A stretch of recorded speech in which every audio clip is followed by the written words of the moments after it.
The Trek Geeks Podcast Network is proud to have Fansets as its presenting sponsor. Fansets is the place for amazing pin collectibles with over 300 officially licensed Star Trek pins and new releases every month. Stay tuned for a special discount code good on your next order at fansets.com just for Discovering Trek listeners. Fansets, our pins have character. Good day, DT listeners. Sara and Kasey here, and this is Discovering Trek Enterprise. Welcome to the First Frontier. We two cheese sharers with Portos are back to chit-chat about another episode of Enterprise. This is the first full series watch through for Sara, and it's a rewatch for me. Today we're talking about Shuttlepod 1. This episode originally showed up on the airwaves or your cable box almost 20 years ago on February 13th, 2002. So, if in the last 2 decades you haven't watched this episode, please do so, like now. I mean, it's not like you're still waiting for season 2 of Firefly, right? You can put us on pause, fire up Paramount Plus, Amazon Prime, Netflix, Physical Desks, whatever, and watch the claustrophobic odd couple of Shuttlepod 1. And then come on back here and listen to us drink on duty as our hair and nails continue to grow. Hope you enjoyed our non-warning spoiler warning. Bottoms up.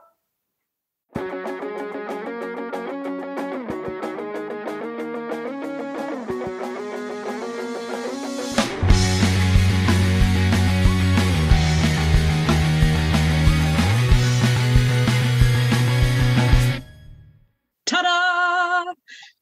Well, before we discuss Shuttlepod 1, we want to take this moment to remind you that we like to hear from our listeners about their thoughts on everything Enterprise. So, how can cadets to captains get in touch with us with their thoughts on the first season of Star Trek Enterprise? Well, Sara, our listeners have a virtual smorgasbord of ways they can contact us.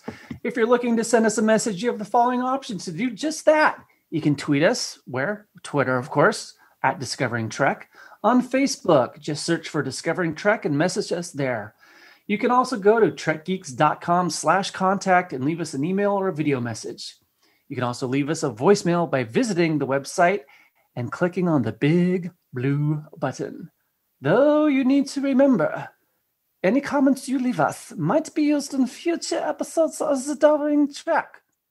Now that is the way. Star, what do you like for your pie? I really like that.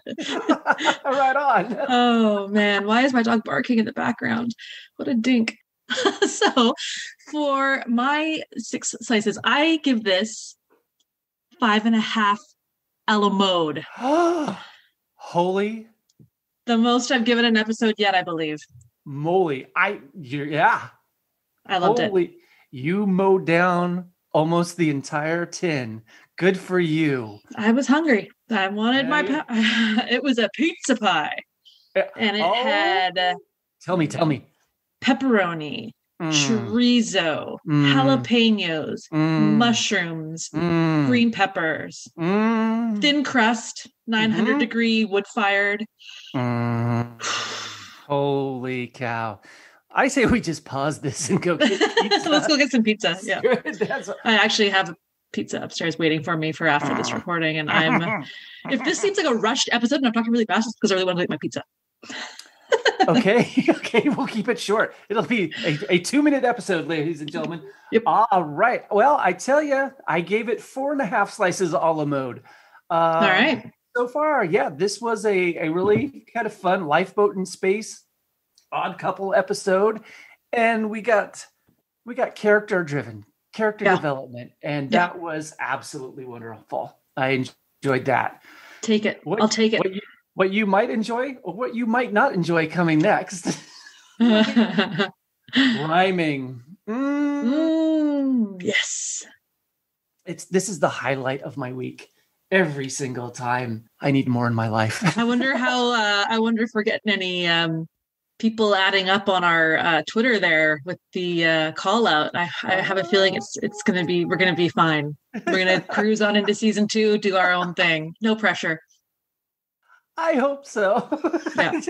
But we'll find out. Who knows? There may be a rush coming soon. But Oh boy. since we might not be doing it in season 2, here we go. We'll continue for season 1. And here is the lyrical recap, everyone. Well, here we go. Let's have some fun talking about what transpires in Shuttlepod 1. With no sensors or comm system, they are limping along. They have to look out through the window to see what's going on. Reed and Trip, back early from targeting scanner tests, are looking for Enterprise at set coordinates. Thinking the crew are all lost to an asteroid disaster, the boys try to think of where to go and how to get there faster. What we know that the lads don't is that all is well. The Enterprise rescued the Tesnians after a docking attempt went to hell. As the day's worth of air fritters away, Trip busies with work while Malcolm records all he can say. Reed hallucinates a rescue and almost a kiss, but with a Vulcan smile, you know something is amiss. The boys bicker and fight like an old married couple. Micro singularities poke holes in the pod that they must patch on the double. The fellas drink bourbon to try and stay warm, talk about life, family, and children yet to be born. The writing about T'Pol is really quite crass. Yep, there's a scene with the guys talking about her ass. Malcolm admits he doesn't let anyone get emotionally close. He is guarded and aloof, more than morose. It looks like they are about to suffocate and die, so they decide to blow up the engine to create a flash in the night sky. Fade to black, and now back in sick bay. Malcolm's not sure if it's reality. Safe they will stay. Reed tries to charm T'Pol, a bit out of the blue. The Vulcan shows absolutely zero interest, proving the rescue is true. And there you go. Oh, I love it. And that was such a great reminder of why I didn't give this 6 out of 6. The forced over-the-top sexualization of T'Pol. Can we stop for a hot freaking minute and leave the woman alone and let her character be the amazing character that we know that she is? Right? Yeah. For F's sakes, people. That was stunningly bad to me. Oh. Not just, I was like, really? First, we had her, face planting into the captain in the previous episode unnecessarily. And then we have this. And it's like, what's next? Someone going to smack her butt when she walks across the bridge? Like, give me a break. Yeah. Yeah. Oh, and I've watched ahead a few episodes and I know it doesn't get any better. So it's like, spoiler alert, but Sarah gets angry again. Hey, rightfully so in certain stuff with such a really good episode. So yeah, they screwed the pooch with that whole little thing right there.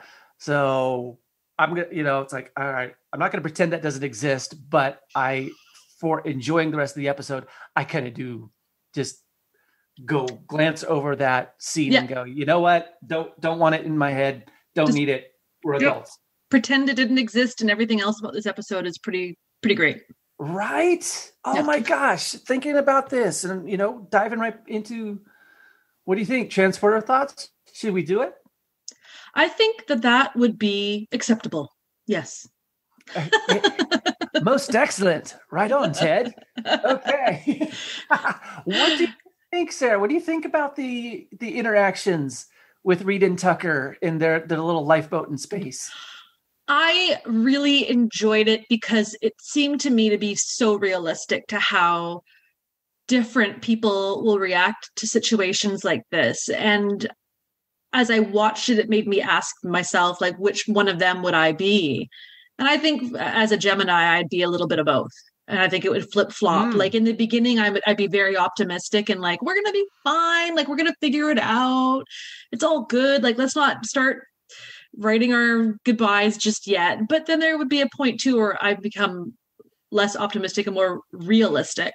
And just like, okay, maybe I should just have a little bit of a backup plan. So maybe I'm going to just like jot a few things down casually if no one's looking. They were the extremes of both ends, but that's what made the episode good, because you have to have that friction and you have to show that people that are so different can still work together to get through a situation like this. There you go. And there's alcohol. So, I mean, me and Haley on that thing, could you imagine which one would be which? Haley would be writing all the notes. I'd be the trip when we'd just get sloshed. I don't think anybody, either of you would be writing notes or working on the ship. That bourbon is gone immediately. Yeah. Talking about Phlox's bum or Porthos' cute little bum. There you go. Yeah. Spin it around. It's like, oh, Tucker needs to do some squats. Yeah. Archer needs a beard. Put a beard on it. There you go.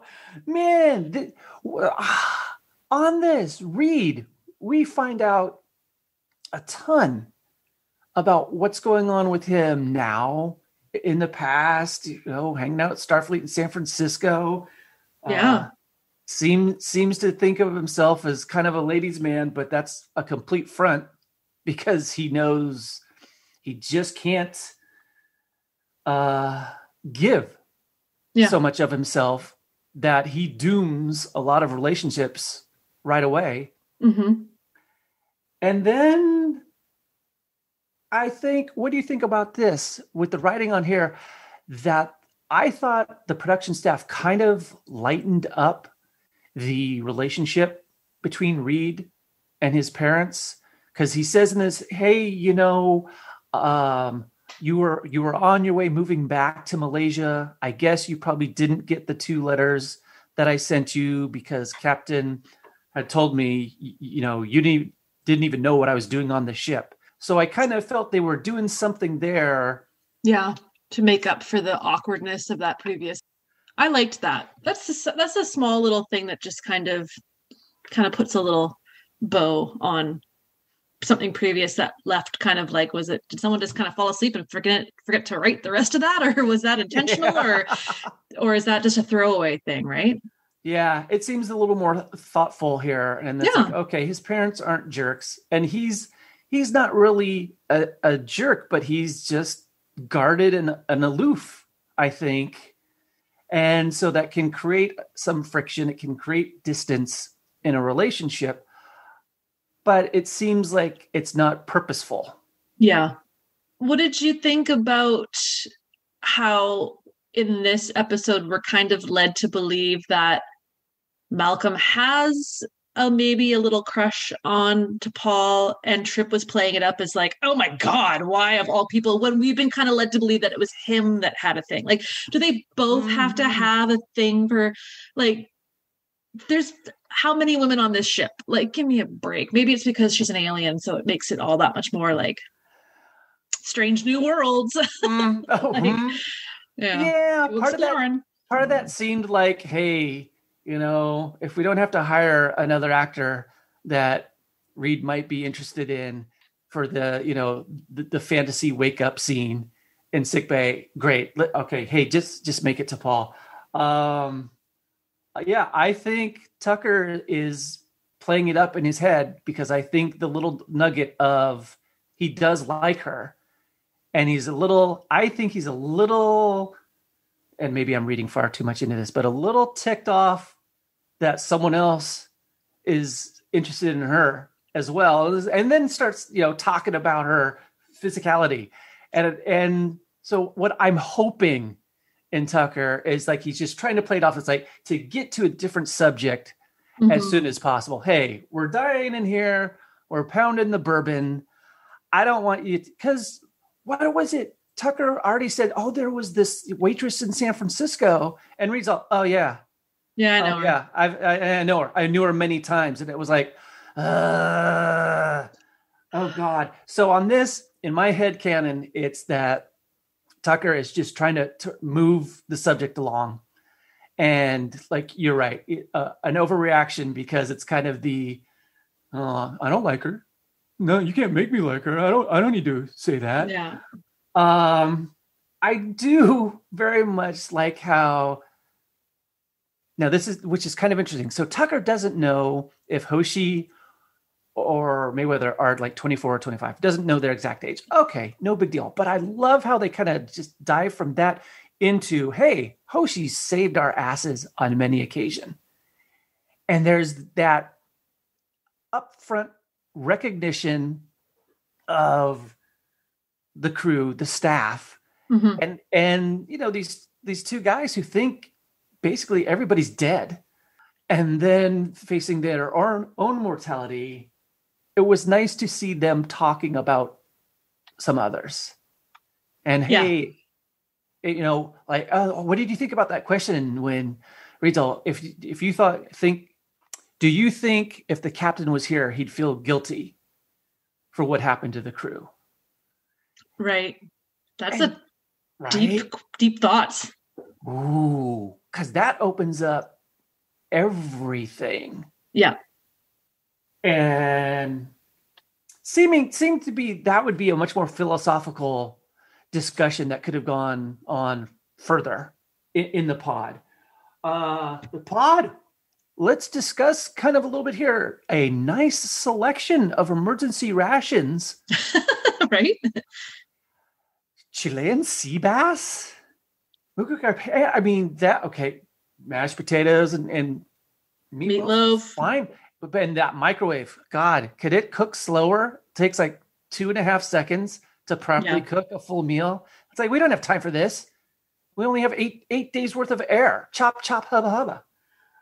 I was like, that's pretty cool. Because if those are your emergency rations, those are fantastic emergency rations.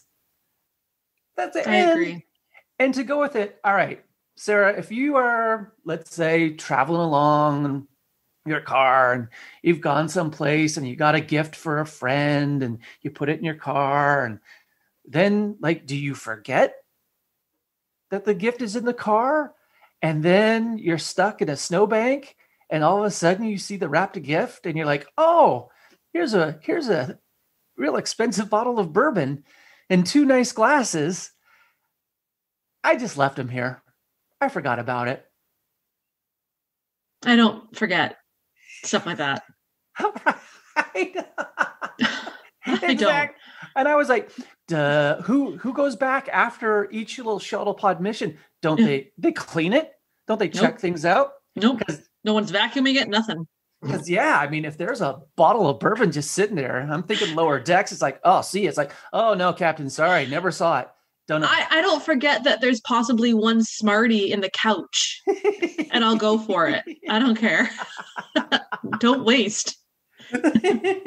Waste not, want not. Mm-hmm. Oh, all right. Also, question for you on here.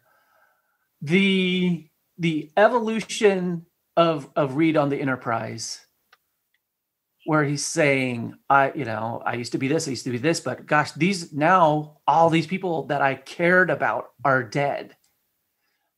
Do you think this is like a rebirth possibly for parts of his character so that the writers can do different things with him in the future? No. No, but I don't mean that in a bad way. I just mean it I almost as like I hope not, because I mean, Malcolm's Malcolm, and that's who he is. And sure that an event like this is going to have an effect on people for a short term, but people usually revert back to their basic ways of being. And if he's a private person or if he's a closed off person, it's going to take more things happening and more relationships forming. I think that this will be a bit of a, but let's not have him change overnight like what they did with Hoshi's character, where one day she's got a slug, the next day she's kicking butt. Like you need something a bit more realistic, in my opinion, because people like that, I don't think that it's set up normal. I don't like when TV shows make people like him seem odd for not being open to people all the time and overly loquacious about their personal life. And because I'm not like that at work or with some people, I'm very select with the people that get to know like a lot about me. Right. So, and I don't think that's weird. I think that's just me. So why should I have to change it? Right. So I hope that we get more of them, because it was nice to get a little bit of just, it makes you care about the character and it makes you want them to survive through the series or do stuff. But I don't think we need to just change him overnight so that now he's like walking down the hallway, like high-fiving everybody and planning dates and asking people, that's not, we don't need that. Not yet. Season 2. There you go. I hope that this little emotional I mean, he's very emotional at the end in the sick bay. He's like, about to cry. I thought you were all dead. That it opens him up enough where, like you said, it isn't this drastic 180 change, but then there's growth, character growth of how things in real life happen where, a traumatic event can definitely change your perspective. And maybe on this of going, gosh, we really are in a very dangerous situation here. Yeah. Not knowing anything really of what we're doing out here. So maybe getting a little closer with the people who I've said I care about. And now I'm thrilled that they're alive. Mm-hmm. And then gives the writers some more stuff to do with that man.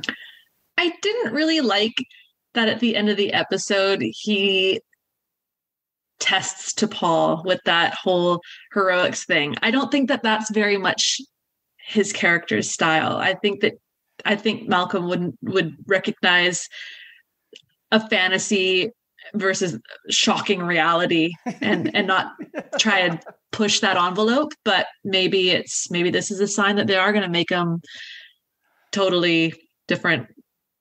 I don't know. I was just kind of like, don't fall for it to Paul, walk away. And she just rolled her eyes and left. And I was like, yeah. I definitely saw that as more just a writing device for the viewer of, are we suckering you into again that this is another fantasy and, the boys. So, the boys actually didn't survive. And, this is the last thing with synopsis flying off in his brain. And like, no, okay. It was wonderful that she's like, dude, no. It's like, well, I got stuff to do and none of it involves you. The more I watch this show, the more protective I become of her. Hey, rightfully so. Absolutely. Well, a very good character episode. And once again, this is where I think we've talked about it multiple times where that would be amazing if in this first season that character-driven episodes like this were interspersed a little more often earlier in the run so we care. And I can start to see where I think the season's getting better than it started off, thank God. Yeah. So, I think so. The episodes to me are getting better and better. There's a few more cringy moments than there was in the beginning, but I'll take a couple of cringe for some of this character development that we're getting, right? Absolutely. I hear you. It's not cringy? Oh, I think I know, but you tell us. It's the pins that you can get at Fansets. That's right. Oh my gosh, here we go. Discovering Trek listeners, we want to thank Fansets for being the exclusive sponsor on Discovering Trek. The Fansets crew are constantly working to put out the best product available and to come up with new designs and product releases. There are more wonderful new products out right this moment. There's the amazing anniversary pins for Enterprise, TOS, and the Voyage Home, character pins from your favorite series, amazing full-size and mini Delta pins, and of course, wonderful non-Trek items like Lost in Space, Scooby-Doo, Ultraman, and The Big Bang Theory. There are hundreds of pins and accessories for you at fansets.com. So right after listening to us, go to fansets.com, scroll along all the amazing pins offered, load up your cart, and enter the special code word Discovering Trek in all caps with no spaces at checkout for an amazing 10% off your entire order. Don't forget, if you are in the US of A and spend more than $30, you will also get free shipping. Fansets. Our pins have character. And we thank our friends at Fansets for being the presenting sponsor of the Trek Geeks Podcast Network. Mm-hmm. End scene. All right. What do we have cooking? Do we smell anything savory, sweet? Smells like an electrical fire. This toast. Oh, bird toast, chocolate toast. Yeah, chef's added it once again, and I think the special of the day here is we're going to start ourselves off with a question for both of us. But I ask of you, Sarah, In dangerous and life-threatening episodes like this, do you buy into the high-stakes plot, or because the participants are series regulars, you know they won't die, so there's a bit of eh? Good question. With the Star Trek universe, I don't expect it, because I only ever can think of Tasha Yar as a good example of somebody that I wasn't expecting to go so fast. And then I could just be drawing a blank on other characters, but personally, I'm pretty stuck on the fact that that's one of the major ones. And if something like that had gone through DS9, Voyager, Discovery, like all these different, if they kept doing that kind of thing, then I would go into this show maybe thinking, but it's not The Walking Dead. Like some series, Game of Thrones, don't fall in love too much because you never know how long they're going to last. So when they do this, and it does take away from it. It does. And it's not even on Star Trek. I've seen it on other series too that I've watched that are of the same type of genre where I'm like, oh, okay, well, can't wait to find out how they get out of it, because they're going to get out of it. But I think that and I'm not to say anything against the characters or the actor or the show, but I think it would have been pretty badass if one of them died in that pod, because the drama that would come out of that, of being the survivor, having to witness that, and the character development that would do, and the way it would affect the crew. What a way to make that show a bit darker. But I like a darker series sometimes. And so maybe that's just me being morbid, but I would hate to say, I wouldn't even know which one I'd want to say should go. But I thought that if that happened, whoo, you just shocked me as a fan and get me really wanting to watch now, like even more, because that's horrifying. And the PTSD that could come from that, and the general effect it would have on the whole ship. I thought that could have been a really cool thing to do, but it's like if it had been just Malcolm and some no-namer, then for sure, right? The red shirt's gonna go. Like, it's, you know what I mean? Like, whenever you see somebody that you're like, oh, I've never seen this guy before. Oh yeah, and that's unfortunate too, because that can be or what if they put a no-namer in with one of the main characters, and the main character was the one that died, and the no-namer was introduced as possibly being a new character. Like, what a cool thing that would be. Yeah. I'm writing my own goddamn show. I like it. You're getting all the spoilers now. Yeah. Absolutely. With actors signing, 7-year contracts, part of that really destroys the drama and then the threat of what's going on there. And unless they're having an absolutely awful work experience, or something personal happens, and right, or the producers are like, this person is a jerk, they're out of here. You don't get that. Every once in a while it was like, hey, on Lost, when people weren't doing great with the production crew, guess what? Your character is gone. So see ya.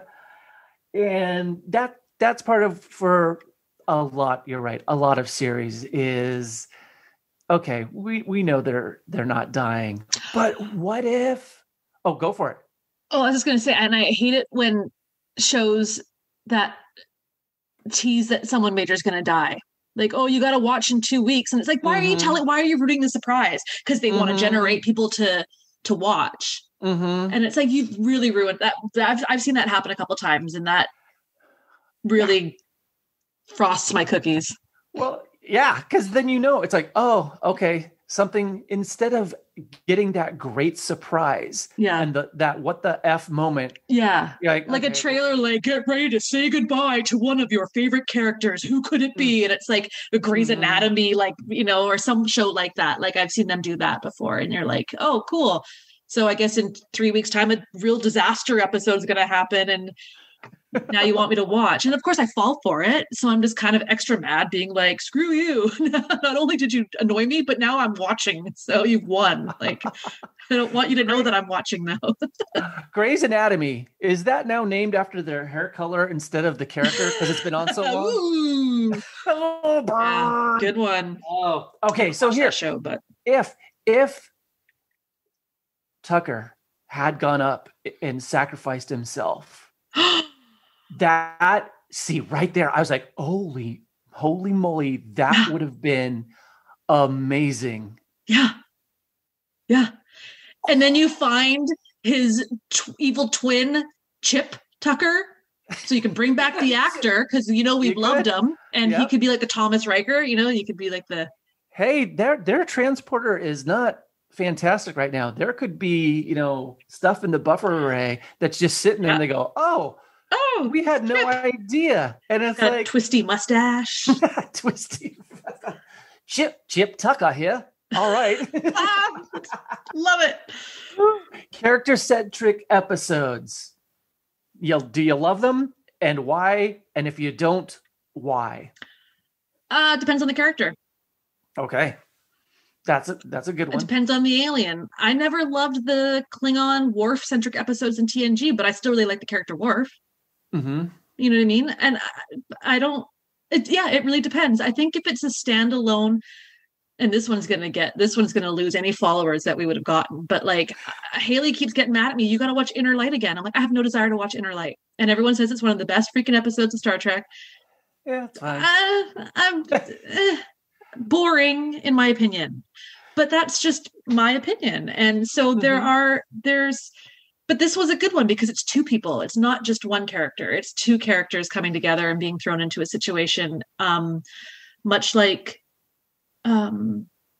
which episode was I thinking that was a really good character centric? Well, one that we're going to be doing on Rewind soon is the next phase, Geordi and Ro. Oh, they think they're dead or they're not dead or whatever they are, but the two of them together trying to figure out the plot of two characters that you don't get a lot of action. I like it. Miles had some really good standalone episodes in DS9, as did Quark and Odo together when they're on that planet and they're trying to save each other. I barely remember, but I just remember watching it and being like, yes. Fantastic. Awesome. So I think I like pairs and unusual pairs when you're throwing them together. Odo and Loxana in early DS9, or there's probably, I can't even think of right now, a couple of the Chakotay Janeway on the planet and he makes her a bathtub. Oh my God. Like, more than one person. I like a couple of pairs. That works a lot because there's a lot more that can be done.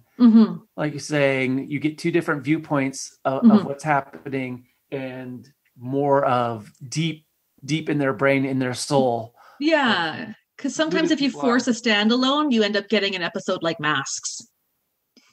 You don't need to have Jada and then doing an episode by himself. We don't need to talk about that.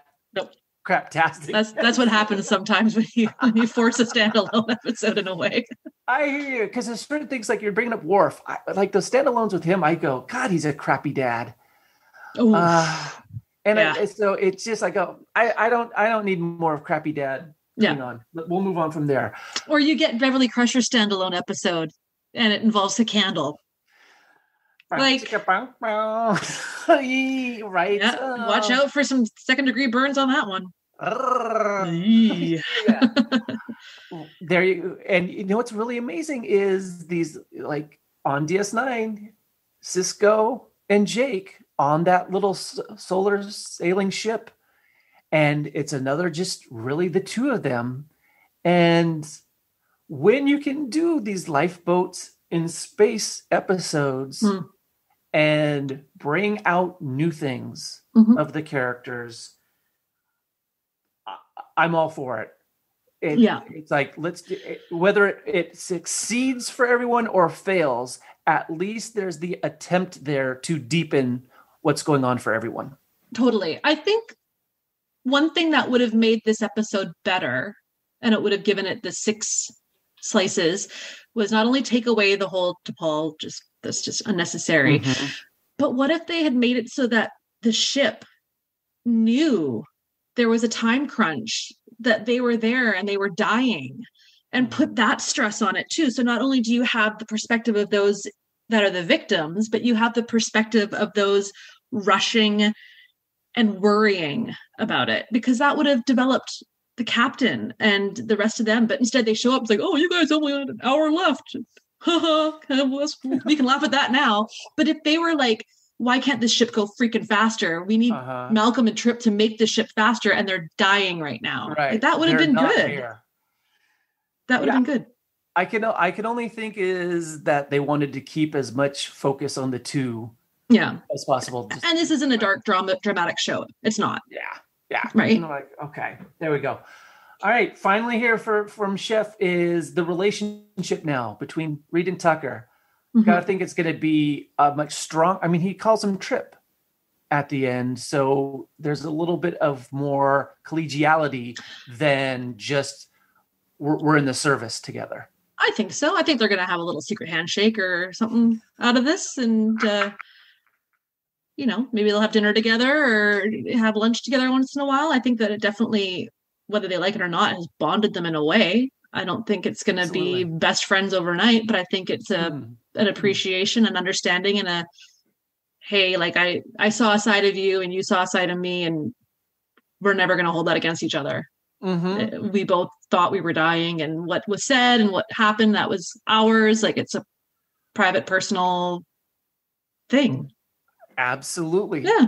They've shared that together. So it's something that no matter what else is going on may also influence how they react with each other, with the other crew members, of realizing, okay, we made it through this really awful thing together, and darn it, you all are important. So actions may change from that. Yeah, it was a great episode. It really was. Yeah, it really was. Well, good times. That closes us off on this episode, which was Shuttlepod 1. We will be back next time to discuss Fusion as we continue to celebrate the 20th anniversary year of Enterprise.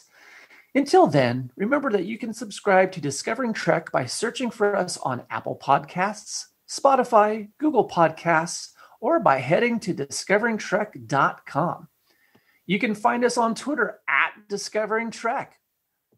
You sure can. Hit us up there, people, because we've got the deal with the rhyming for season 2. It's up to you. Don't do it. If we get over 1,000 followers, we have to do it. If we get over 2,000 followers, we won't do it. We'll stop this podcast and save you all the pain of having to listen to us. Wow. I know. But if you are enjoying what we are doing here on Discovering Trek and the Trek Geeks Podcast Network, please consider supporting us on Patreon. As a subscriber, you can get access to the unedited recordings of episodes, as well as exclusive content and great subscriber rewards, like our annual supporters pins from Fansets and our exclusive Trek Geeks Podcast Network t-shirt and other goodies I hear that are on the horizon. We would like to take a moment to recognize the following amazing producers of Discovering Trek. Thank you all for your support. And the producers are Mike Bovia, Chaz Bradshaw, Kyle Castillo, Peter Craig Ewing, Jackie and Chris Hackney, Kimberly Hartman, David Hood, Leonel Marchand, Matt McGonigal, Jim McMahon, Darren Metcalf, Charlie Mulvey, Sean O'Halloran, Jamie Rogers, Chris Tribuzio, Ken Tripp, Christina Werther, and Jess Vachon. Plus, the senior producer of Discovering Trek is Jude Tatman. Jude Tatman! If you'd like to become a producer of Discovering Trek or get access to the raw audio for Discovering Trek episodes, head on over to patreon.com/TrekGeeks for all the details. And until we can have seconds of that yummy sea bass, to the beam out. Music for Discovering Trek is provided by 5 Year Mission. They're writing an original song for each episode of Star Trek. Hear more of their music at 5yearmission.net. Discovering Trek is a production of Coconut Media Works. Executive producers Bill Smith and Dan Davidson. For more great Star Trek discussion, discover the other shows of the Trek Geeks Podcast Network at trekgeeks.com or find us in Apple Podcasts, Spotify, or your favorite podcast app.